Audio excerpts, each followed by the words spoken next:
Next speaker is Muhammad Shahid. Please come and deliver a speech on the topic of the concept of interest in Islam. الله الرحمن الرحيم الحمد لله وحده والصلاة والسلام على من لا نبي بعده فأعوذ بالله من الشيطان الرجيم بسم الله الرحمن الرحيم يا أيها الذين آمنوا لا تأكلوا الربا أضعافا مضاعفة واتقوا الله لعلكم تفلحون صدق الله العظيم. Honorable President, respected judges, sincere teachers and audience. The topic of my today's talk is the concept of interest in Islam. The concept of interest occupies a significant position in economic system of Islam. Interest is known as riba in Islamic law, which means taking advantage of individual who needs money to fulfill his basic needs through renting money. Dear listeners, according to Islamic views, interest is a lawful act and sin. Muslims are not allowed to take or give interest to each other, but today the Muslim world is facing numerous challenges. One of the most serious challenges to the Muslim world is usury and interest.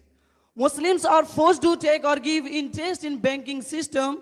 The world economic system considers it a trade which is allowed in Islam. Dear comrades, the same question was asked in the ignorance time. Then Almighty Allah subhanahu wa ta'ala revealed the beautiful words in Surah Al-Baqarah, words number 275. الذين يأكلون الربا لا يقومون إلا كما يقوم الذي يتخبطه الشيطان من المس ذلك بأنهم قالوا إنما البيع مثل الربا وأحل الله البيع وحرم الربا. Those who devour interest will not stand except as one stands, who is being beaten by Satan into the insanity.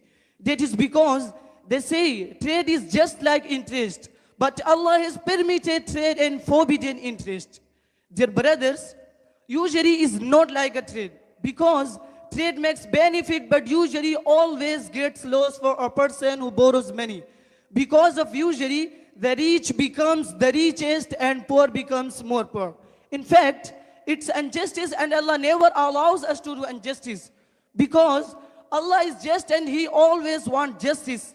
That's why Allah has forbidden usury and interest, and He said in Surah Ali Imran, chapter number 3, verse number 130, يا أيها الذين آمنوا لا تأكلوا الربا أضعافا مضاعفة واتقوا الله لعلكم تفلحون.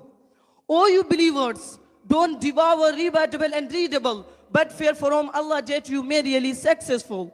In another place, Allah subhanahu wa ta'ala says, وَمَا آتَيْتُم مِّن رِّبًا لِيَرْبُوَ فِي أَمْوَالِ النَّاسِ فَلَا يَرْبُو عِندَ اللَّهِ وَمَا آتَيْتُم مِّن زَكَاةٍ تُرِيدُونَ وَجْهَ اللَّهِ فَأُولَٰئِكَ هُمُ الْمُضْعِفُونَ.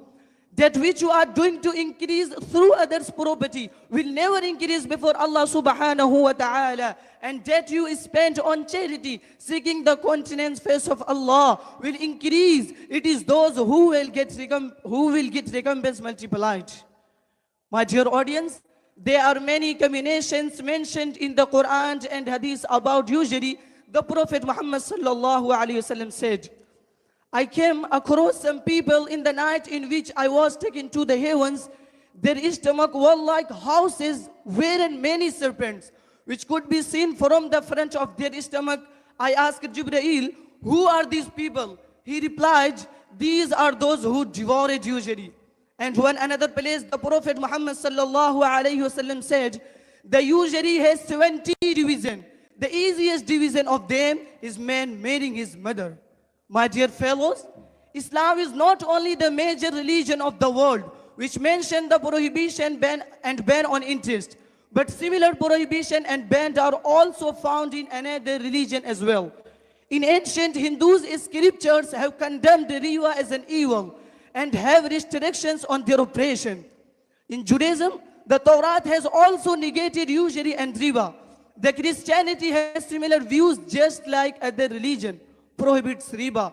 My dear audience, now I am going to finish my speech. May Allah protect us from usury and interest. آمين. وآخر دعوانا أن الحمد لله رب العالمين، والسلام عليكم ورحمة الله وبركاته.